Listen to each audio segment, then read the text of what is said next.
want to be clear here that since then, in February of 2021, Mark Meadows said on Fox News that, quote, even in January, that was a given. As many as 10,000 National Guard troops were told to be on the ready by the Secretary of Defense. Is there any accuracy to that statement?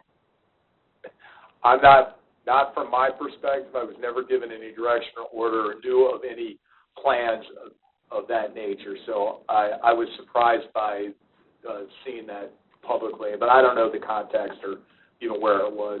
No, there was no. We obviously had plans for activating more folks, but that was not anything more than contingency planning. There was no official message traffic or anything of that nature regarding. Just so we're clear, you did not have 10,000 troops or to be on the ready for January 6th, prior to January 6th. A non-military person probably could have some sort of weird interpretation, but no, to answer your question, no, that was not part of my plan or the Department of Defense's plan. And just that the rest of his statement was, quote, that was a direct order from President Trump, and yet here is what we see, all kinds of blame going around, but not a whole lot of accountability. And to be crystal clear, there was no direct order from President Trump to put 10,000 troops to be on the ready for January 6th, correct? No. That's correct. There was no order from the president. That was Trump's Secretary of Defense Christopher Miller testifying for the January 6th committee under oath that there was no direct order from President Trump to put 10,000 troops at the ready for January 6th.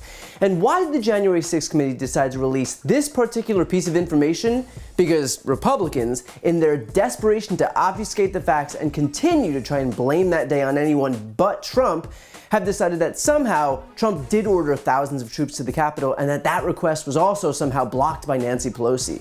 In fact, they're so committed to this bit that here's what Miller said not under oath while on Fox News. Then we pivoted to setting up for January 6th, and Mr. Trump unequivocally authorized up to 20,000 National Guardsmen and women for us to utilize should the second part of the law, the requests, come in. But those requests never did, as you highlighted. Let me be very clear. Both of you said this under oath, under the threat of a penalty of perjury to the committee? Oh, absolutely, Sean. And to be clear, Cash brought it up best. The meeting was one of the serious kind of heavy meetings I've been in, and it was about a foreign threat that was directed towards the United States, which obviously we can't talk to for fear of ended up in jail. And so I kind of want to be clear. The president, as we're leaving, it says, hey, one more thing, and we all sat back down and we discussed what was going on in January 6th. I don't want to, because I think that's important to bring up so that the opposition doesn't get this idea that this was the purpose of the meeting. The president was doing exactly what I expect the commander-in-chief to do, any commander-in-chief to do. He was looking at the broad threats against the United States, and he brought this up as on his own. Just so we're clear, Miller told Hannity on air that he did testify under oath that Trump authorized tens of thousands of National Guard troops, and yet in the actual recorded deposition released by the January 6th committee, Miller said, quote, there was no order from the president. Tell you what, you'd be hard-pressed to find people who are more contemptuous of their own supporters than Republicans. In reality, Donald Trump made the conscious decision on January 6th not to call any law enforcement agencies. Here's proof from the latest January 6th committee hearing of exactly that. So are you aware of any phone call by the President of the United States to the Secretary of Defense that day? Not that I'm aware of, no. Are you aware of any phone call by the President of the United States to the Attorney General of the United States that day? No. Are you aware of any phone call by the President of the United States to the Secretary of Homeland Security that day? I'm not aware of that, no. Did you ever hear the President No. ask for the National Guard? Did you ever hear the President ask for law enforcement response?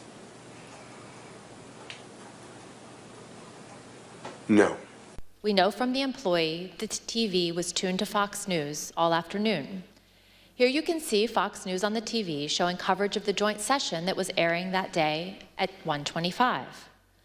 Other witnesses confirmed that President Trump was in the dining room with the TV on for more than 2.5 hours. And why did Trump refuse to call anyone? Because January 6th was quite literally what he wanted. The insurrection wasn't a bug, it was a feature. It was the direct result of a months-long effort peppering his supporters with the big lie that the election was stolen. These people were there because they'd been brainwashed by Trump himself that he was the victim of some grand scheme to deprive him of an election win, when in reality, he was just a loser. But that didn't stop him from manipulating those people into showing up to do his political bidding anyway.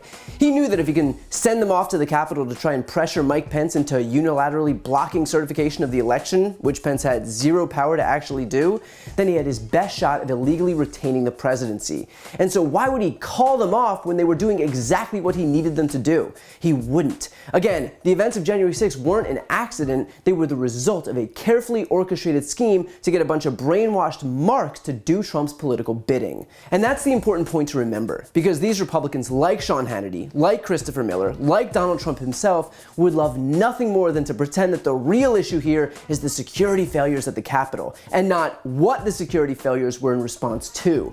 And that's not to say that the security failures were acceptable, because they're not, but I'm a hell of a lot less concerned about the fact that security was ill-prepared, and a lot more concerned for what they were ill-prepared for.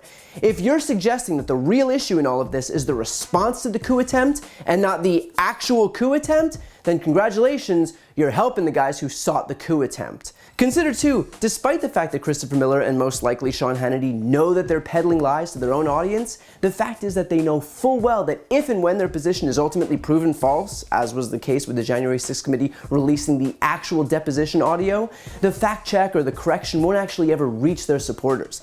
It's not like Hannity is going to issue a correction. It's not like any right-wing outlet or blog or podcast is going to call out that abject hypocrisy by Christopher Miller.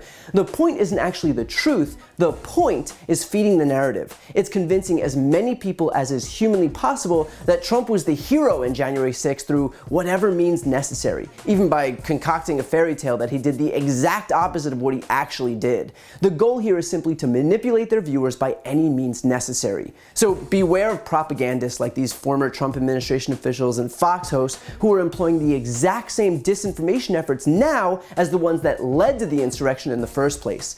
These people who continue to lie to their supporters are doing so despite knowing the abject danger posed by peddling this disinformation to people.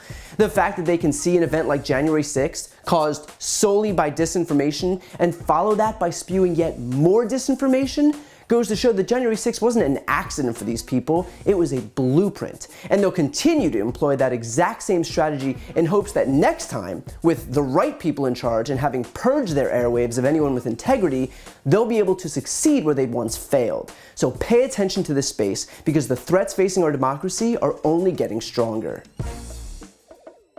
Before you go, couple things. First, if you want to support my work, the best way is to subscribe to this channel. The subscribe button is right here on the screen. And second, if you want to see and hear more from me, check out my website, briantylercohen.com. That way you can get links to my podcast, merchandise, ways to donate to voting rights organizations, and so much more. The thumbnail is also right here on the screen, so go check it out. And as always, thank you so much for watching.